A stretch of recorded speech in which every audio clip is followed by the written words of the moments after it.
A imaginação pode fazer do homem um eterno morador da Ilha dos Amores, como também o pode fazer ser um prisioneiro do Tártaro, sofrendo terrores sem grandes expectativas e conseguir se livrar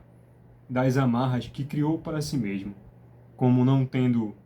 governado a própria imaginação e cedido às confusões que são diariamente fornecidas pela própria forma com que conduz desordenadamente a sua vida. A imaginação, assim como uma deusa que premia os filhos mais dedicados,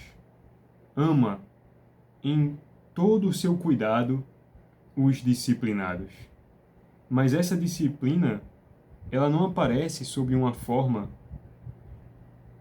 tendo este indivíduo tomado contato com a necessidade de desenvolver o imaginário como apenas um mero empreendimento de ostentação e de capacidades que podem ser elogiadas em público. A imaginação não cede à cobiça dos elogios, nem tampouco deseja o aplauso dos ignorantes, daqueles que sabem da nobreza dessa capacidade, mesmo enterrados no amontoado de sua ignorância. Ela não se congratula de receber blandices e belas palavras de quem não a ama. Ora, tendo o homem se apartado primeiramente da disciplina com que conduz a sua vida, não a disciplina de um homem cego que, blindando-se de desconfortos, busca para si mesmo uma posição tão reconhecida entre outros homens, das quais ele possa sentir-se guardião de algum poder imperecível. Mas o problema é que os bens que guarda são todos suscetíveis à deterioração do tempo e devorados por uma invasão, por uma pilhagem de outros que ocupem o seu espaço. Mas, a princípio, a Ilha dos Amores, essa residência prometida àqueles que conseguem incansavelmente permanecer em uma rota da qual a sua imaginação direcionada traçou, como um grande estrategista, tendo um mapa estendido sobre si, pode aplainar o terreno, pode nivelar os próprios declives da natureza e assim se antepor a todas as imprevisibilidades do terreno hostil de sua própria guerra. Mas, ao homem dado ao conforto, ao homem dado única e exclusivamente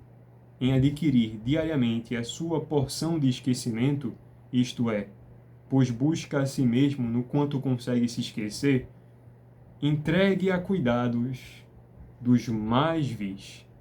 entregue a ocupações das quais apenas um homem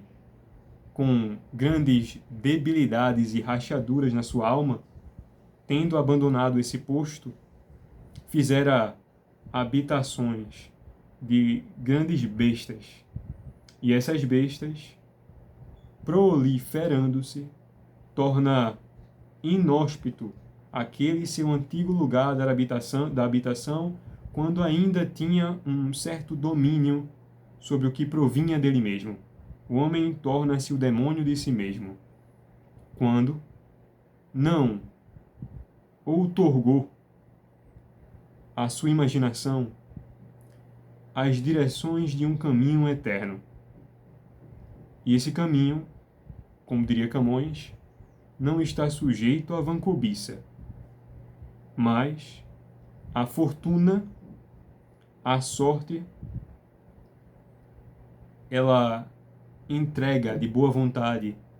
os seus beijos àqueles que penosamente mantiveram-se alegres, porque nenhum desconforto é suficiente para fazer com que eles percam aquela visão do prêmio tão desejado. E é por isso aqui que eu até indico a leitura do canto 8, na verdade, o canto 9 de Luís de Camões, quando fala da maravilhosa chegada das naus portuguesas vindo das Índias, depois de terem conhecido a terra. Os portugueses que eram amados por Vênus, por Citereia, ela que, tendo interpelado diante de Zeus, seu pai, e diante de todo o Olimpo, que cedesse favores aos portugueses, que descobrissem tantas coisas, tal como assim foram os seus amados romanos, antes deles. E tendo concedido, Vênus passa não a poupar os portugueses dos sofrimentos do caminho, as naus que perderam, os homens que morreram, as terríficas, as tenebrosas aproximações da morte e de perderem tudo. E ao chegarem nas Índias e serem bem recebidos pelo rei, mas mal recebidos pela corte, que, amalgamadas com os árabes, os sarracenos, lhes desejava mal. E Vasco da Gama, precisando partir, depois de uma jornada dispendiosa, depois de cansar, depois de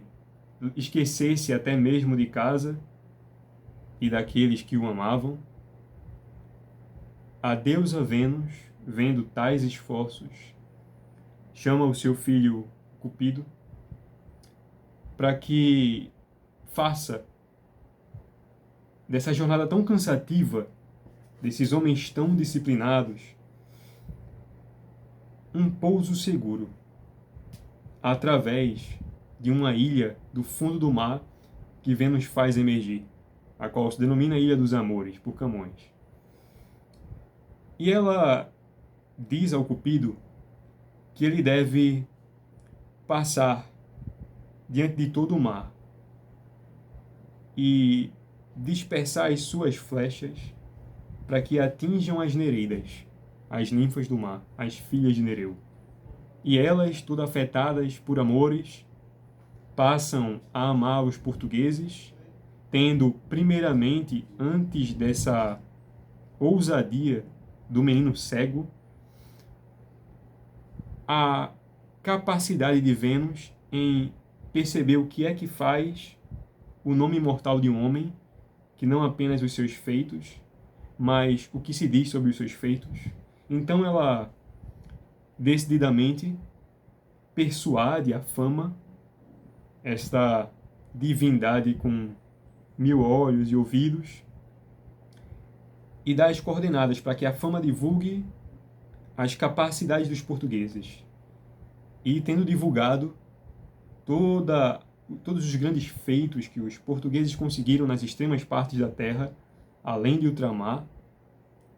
faz com que até as divindades aborrecidas de Poseidon, que foram influenciadas pela astúcia de Baco, passem a admirar os portugueses e a diminuir a aversão que por eles mantinham. E as ninfas, já cativas de amor, rendidas às suas armas, escutando os feitos dos portugueses, passam a amá-los. E então Vênus organiza na Ilha dos Amores um céu na terra, onde todas as ninfas, cada uma conforme o seu costume, ocupam um espaço, algumas envolvidas com a caça, outras nuas banhando-se no rio, todas fingidas, com uma espécie de distância, a fim de que os portugueses, a verem-nas, não sejam imediatamente atendidos, mas após um intento, uma demonstração, elas cedam, porque já estão tomadas de amores, mas não rendem facilmente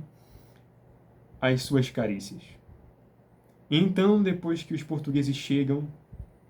por ter visto uma ilha deleitosa à distância e desejável para se tomar mantimentos, água, caça, entre outras coisas. Ela prepara todo um banquete, um cenário, uma tapeçaria tal, que vai dizer Camões, muito mais caprichosa em arte do que fora a de Quimene. Quimene, que era, na Pérsia Antiga, um local onde suntuosos palácios se erguiam em arte árabe, e que essa tessitura, esse tecido feito na Ilha dos Amores era muito melhor do que era feito pelos próprios árabes, de onde derivava essa arte. E estendeu uma mesa de cristal sobre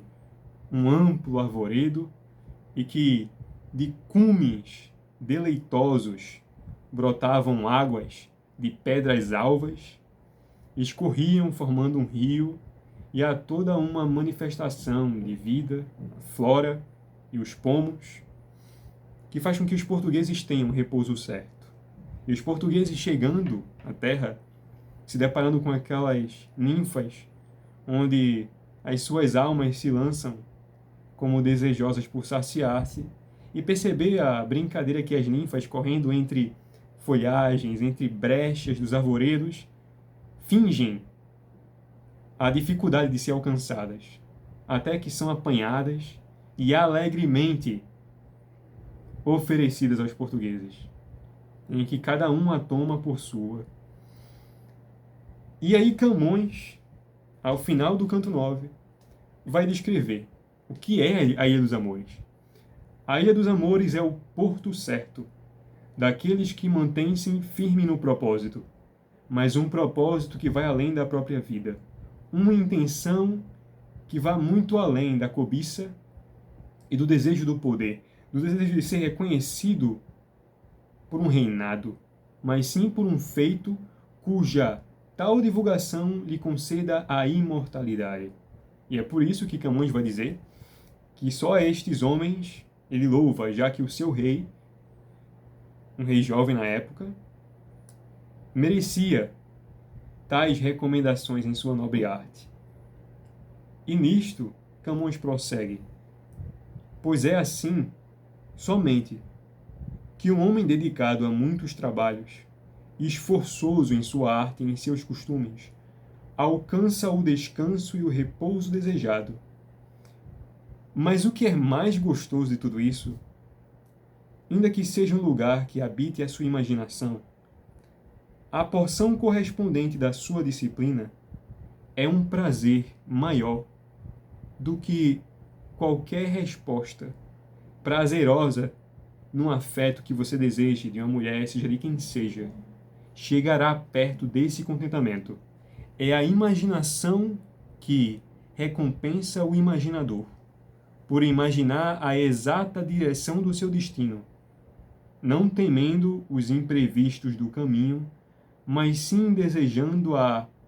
fama temporal dos seus feitos por uma verdadeira contribuição com a humanidade. Poucos homens conseguem fazer isso. Poucos homens conseguirão, ainda mais no Brasil, disciplinar as suas imaginações de tal forma que modelem um mundo não à sua imagem e semelhança, mas preenchendo as lacunas diante de tantas incapacidades, das quais lhe privam muitas vezes de fazer o que bem desejam. E nisto os poetas, esses homens de gênio, que conseguem olhar para o vulgar, conseguem olhar para a própria destruição, conseguem olhar para as ruínas, e como Karl Kraus dizia, o poeta, ele é o homem que faz das palavras, que é a meretriz do vulgo, novamente uma virgem. Só os poetas conseguem isso. E os romancistas em delongar todas as possibilidades da vida. Mas a imaginação precisa da própria disciplina da narrativa, em que mesmo mantida algumas vezes em terrenos desconhecidos que você não sabe como uma parte da narrativa vai se ligar a outra, mas logo a própria sorte favorece um enredo, uma ideia, que tudo se ata novamente com uma eterna liga e sua imaginação prossegue,